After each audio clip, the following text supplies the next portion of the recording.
A K Khandakar যখন একটি বই লিখেছিলেন, সেই বইটি লেখার কারণে তৎকালীন যুবলীগ ছাত্রলীগ তার বাসায় গিয়ে তাকে লাঞ্ছিত করে তাকে জোর করে বলেছিল যে জাতির কাছে ক্ষমা চাইতে।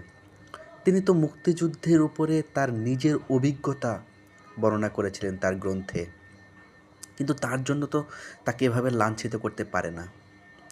অথচ আজ ৩২ নম্বরে গুড়িয়ে দেয়া হলো। কোথায় সেই যুবলীগ ছাত্রলীগের শক্তি? তারা এখন কোথায়? ৫ই আগস্টের পরে তো পুলিশ এক রাউন্ড গুলিও করছে না বিক্ষোভ দমনের জন্য, এমনকি ধরে নিয়ে থানায় অমানসিক নির্যাতনও করছে না। তাহলে তাদের এত ভয় কিসের? আসলে তাদের ভয় হলো নিজেদের কৃতকর্মের ভয়।